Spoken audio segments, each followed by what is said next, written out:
All right, Kevin McCloskey, Billy Woodward, StableTalk, week number 3. Billy, the final was 30-8.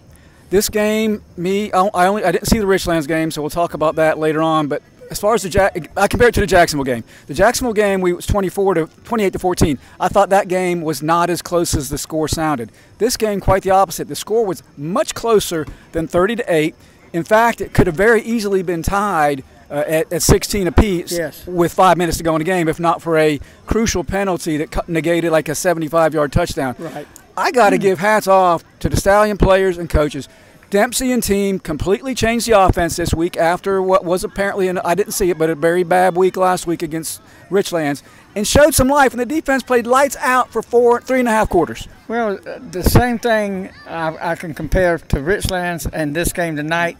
It was 6-0 Richlands last week, 8-0 White Oak tonight at halftime here. Yes, a lot of positive here, and I agree with you. The score does not really show the outcome of the effort of this team tonight. I'm really pleased with what I saw with that effort on the defense, the effort on the offense as well, and I look forward to next Friday night when we get here, to be honest with you. Absolutely. Too much Maggio on the part of White Oak. Yeah, I got to give that young man credit. Number 4 for White Oak was just basically unstoppable. If he needed 3-4 yards, he was going to get him. He went out of the game 2 or 3 times with injuries, thought he might be done for the night, not wishing anything ill will on the young man, but he fought his way back. He was limping at halftime, and he just was too much for us.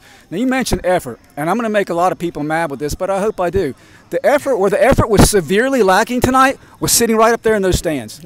I was extremely disappointed. There was a good crowd as far as size, or a decent crowd, but I mean on crucial plays, it was dead silent in here, and I don't know what's got to do to, I guess maybe there's some frustration involved, but these fans need to rally around this team.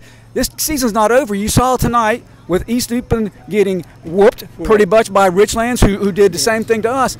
This conference, and we know Wallace is going to be a handle, but this conference is still wide open, and if this team can keep improving, I think we got a shot in the conference. I do. Well, I've said Wallace Rose Hill is the team to beat from the time practice was over and we got ready for game 1 this year. I thought that we had a chance and may have a chance to take number 2 out this year unless East Duplin gets real hot. That's the only thing that worries me, is how they're not going to let this go and go down. So yes, I still think we got a chance to improve in this conference, and hopefully we get a better pick at that time if we get into the playoffs at the end of the year and don't have to go to the end of 10-2. That's the thing. And I mentioned East Duplin. We know they're actually decimated with injuries right now, including their starting quarterback. So they will bounce back and be stronger. But I'm just saying, we got a chance. I'll be honest with you. I thought I didn't go to the game last week. You did. I heard a lot of bad things, and I thought this team was on life support. And I was coming out here tonight, I won't say expecting to lose, but thought we would get beat pretty handily. And I'm really, really happy right now with the effort put forth again by the team. I want to talk about we have injuries too.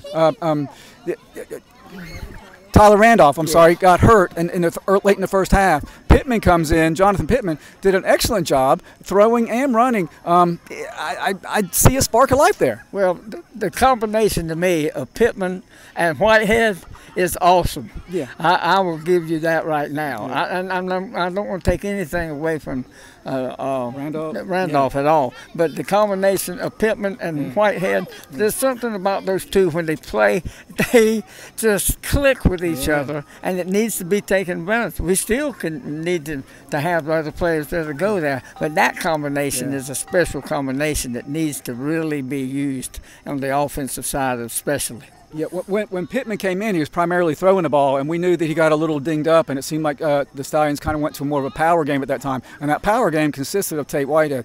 The young man was a beast. I got some great clips of him scoring his touchdown and 2-point conversion, and like put the team on his back, at least for that one drive that got us, back in the game. I almost went to say, I know I blew Joe North's ears out on the board back there when he hit that young man right there at the goal line and just pushed him right on in for the 2-point conversion. Yeah.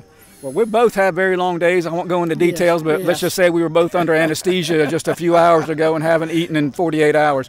So we're going to cut this at a wrap right here. But, guys, come on, Stallion fans. Get behind this team. Next week we're back at home against Goldsboro, still a non-conference game. But we got to get that win, get some momentum as we head into the conference season. Absolutely. Go Stallions. All right. Signing out. Have a good week, everybody.